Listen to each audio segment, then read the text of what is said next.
வணக்கம். இன்றைய செய்திகள். தேயிலை தோட்ட தொழிலாளர்களின் பிரச்சனையை தீர்ப்பது மாநில அரசுகளின் பொறுப்பு என்று மத்திய இணையமைச்சர் தெரிவித்துள்ளார். லோக்சபாவில் நடந்த கூட்டத்தில் விழுப்புரம் தொகுதி எம்பி ரவிக்குமார் பேசுகையில், தமிழகத்தின் தேயிலை தோட்ட தொழிலாளர்களுக்கான நியாயமான கூலி நலத்திட்டங்களை நேரத்தில் வழங்க வேண்டும், தமிழக தேயிலை தொழிலாளர்களின் மொத்த நலனையும் மேம்படுத்த மத்திய அரசு புதிய திட்டங்களை கொண்டு வர வேண்டும் என்றார்.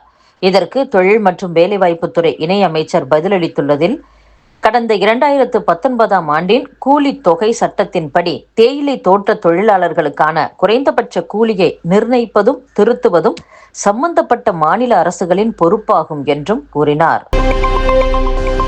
கட்சி விரோத செயல்களில் ஈடுபடுவோரை களையெடுக்க தமிழக பாஜகவில் மாநில துணைத் தலைவர் எம். சக்கரவர்த்தி தலைமையில் 5 பேர் அடங்கிய ஒழுங்கு நடவடிக்கை குழு அமைக்கப்பட்டுள்ளது. தமிழகத்தில் சட்டசபை தேர்தலுக்கு 4 மாதங்களே உள்ளன. எனவே உட்கட்சி விவகாரம், கூட்டணி கட்சிகள் மற்றும் கூட்டணி கட்சி தலைவர்கள் தொடர்பாக பொதுவெளியில் கருத்து தெரிவிக்கக்கூடாது என தமிழக பாஜகவினரை அக்கட்சி மேலிடம் அறிவுறுத்தியுள்ளது. இருந்தபோதிலும் திருவள்ளூர் மேற்கு மாவட்டம் திருவேற்காடு மண்டலத்தைச் சேர்ந்தவரும் கட்சியின் முன்னாள் தலைவர் அண்ணாமலையின் தீவிர ஆதரவாளருமான ஜானி ராஜா என்பவர் அதிமுக தலைமைக்கு எதிராக கருத்து வெளியிட்டார். கூடவே பாஜக தலைமையின் செயல்பாடுகளை விமர்சித்தும் சமூக வலைதள பக்கங்களில் கருத்து பதிவிட்டார். இதன் காரணமாக அவரை கட்சியின் அடிப்படை உறுப்பினர் பதவியில் இருந்து நவம்பர் 28ஆம் தேதி தமிழக பாஜக தலைவர் நயினார் நாகேந்திரன் நீக்கினார். கட்சி அடிப்படை விதிகளின்படி தன்னை நீக்க மாநில தலைவருக்கு அதிகாரம் இல்லை, ஒழுங்கு நடவடிக்கை குழுவுக்குத்தான் அதிகாரம் உள்ளது. அடிப்படையான இந்த விஷயம் கூட தெரியாமல் நாகேந்திரன் என்னை கட்சியில் இருந்து நீக்கி உள்ளார் என ஜானி ராஜா தெரிவித்தார். அதைத் தொடர்ந்து தமிழக பாஜகவில் ஒழுங்கு நடவடிக்கை குழு அமைக்கப்பட்டுள்ளது. அதிமுகவில் இருந்து என்னை வெளியேற்ற வேண்டும் என்ற பழனிசாமியின் கனவு நிறைவேறியது என முன்னாள் அமைச்சர் செங்கோட்டையன் தெரிவித்துள்ளார். அத்துடன் மத்திய உள்துறை அமைச்சர் அமித்ஷா அறிவுரைப்படியே நான் தாவேகாவில் இணைந்துள்ளதாக துணை முதல்வர் உதயநிதி சொல்லியிருக்கிறார். அது அவருடைய கருத்து. ஆனால் சுய சிந்தனையின் பேரில் எனக்கு தேவையான முடிவை எடுத்திருக்கிறேன். இதில் யாருடைய நிர்பந்தமும் இல்லை. தூய்மையான ஆட்சியை எம்ஜிஆர், ஜெயலலிதா தலைமையில் பின்பற்றினோர். அதனால்தான் எம்ஜிஆர் இருக்கும் வரை அவரை யாராலும் வெல்ல முடியவில்லை. ஜெயலலிதா 5 முறை முதல்வராக இருந்தார். ஆனால் கடந்த 2021ஆம் ஆண்டு பழனிசாமிக்கு மக்கள் என்ன பதில் கொடுத்தனர் என்பது அவருக்கே தெரியும். கோபியில் பழனிசாமி நடத்திய பொதுக்கூட்டம் குறித்து நான் சொல்லி தெரிய வேண்டியதில்லை. எங்கிருந்தெல்லாம் ஆட்கள் கூட்டி வரப்பட்டனர் என்பது கோபி மக்களுக்கு தெரியும் என்றும், அனைவரையும் ஒருங்கிணைக்க வேண்டும் என்பதற்காகவே பன்னீர்செல்வம், தினகரனிடம் பேசினேன்.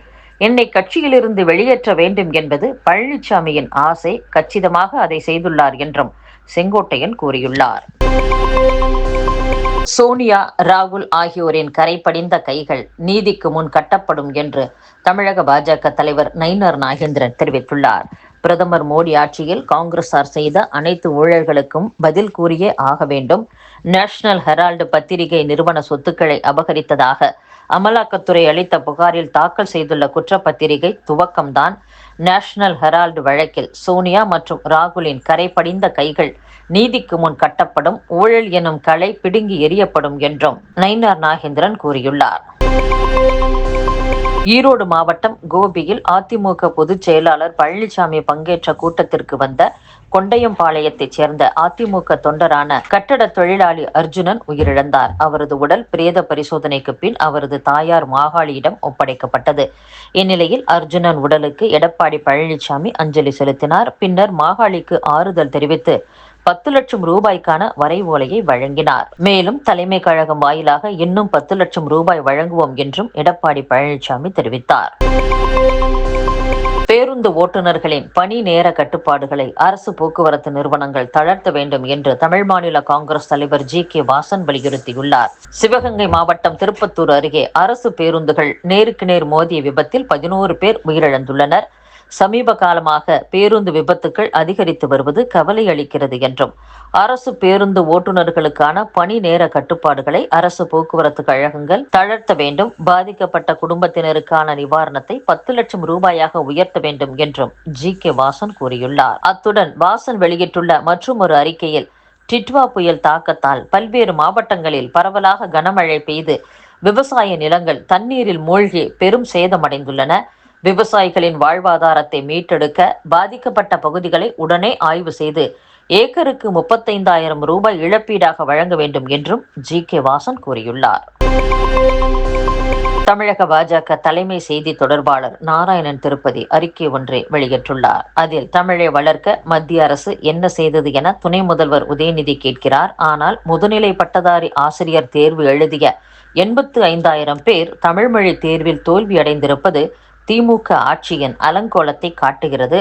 தமிழை காட்டுமிராண்டி மொழி என குறிப்பிட்ட ஈவேராவை வழிகாட்டியாக மார்த்தட்டிக் கொள்வோர் தமிழை வளர்ப்பது குறித்து எப்படி சிந்திப்பர்?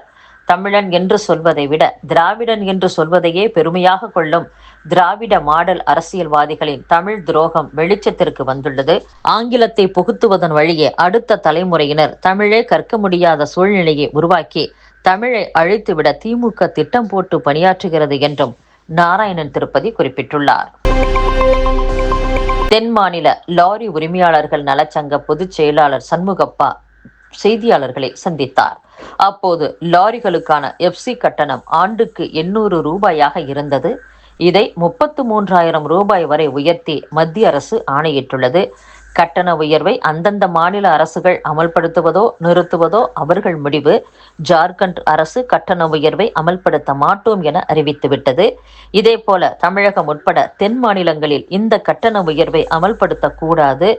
தமிழக அரசு முடிவு எடுக்கும் வரை வரும் 9ஆம் தேதி முதல் காலவரையற்ற வேலை நிறுத்தத்தில் ஈடுபட உள்ளோம். தமிழக அரசு சாதகமான முடிவு எடுக்காவிட்டால் ரேஷன் அரிசி, பால் உட்பட அத்தியாவசிய சரக்குகளை ஏற்றிச் செல்லும் லாரிகள், டெல்டா பகுதிகளில் நெல் ஏற்றிச் செல்லும் லாரிகள் உட்பட அனைத்து லாரிகளும் வேலை நிறுத்தத்தில் பங்கேற்க நேரிடும் என்று கூறியுள்ளார். திருவண்ணாமலை மகா தீபத்தை முன்னிட்டு மக்கள் நல்வாழ்வுத்துறை சார்பில் மேற்கொள்ளப்பட்டுள்ள மருத்துவ முன்னேற்பாடுகளை QR குறியீடு மூலம் அறிந்து கொள்ளும் வசதி செய்யப்பட்டுள்ளது. அந்த குறியீடு ஆங்காங்கே காட்சிப்படுத்தப்பட்டிருக்கும் என்று தெரிவிக்கப்பட்டுள்ளது. அதன் மூலம் 90 இடங்களில் அமைக்கப்பட்டுள்ள மருத்துவ முகாம்களையும் 60 இடங்களில் ஆயத்த நிலையில் உள்ள ஆம்புலன்ஸ் வாகனங்களையும் கைபேசி வாயிலாக கண்டறிந்து பயனடையலாம் என பொது சுகாதாரத்துறை தெரிவித்துள்ளது. கரூர் நெரிசல் சம்பவம் நடைபெற்ற வேலுச்சாமிபுரத்தில் சிபிஐ டிஐஜி அதுல்குமார் தாக்கூர் நேரில் பார்வையிட்டு ஆய்வு செய்தார். சிபிஐ அதிகாரிகள் கரூர் பொதுப்பணித்துறை சுற்றுலா மாளிகையில் தங்கி கரூர் நெரிசல் சம்பவம் தொடர்பான விசாரணையை மேற்கொண்டு வருகின்றனர்.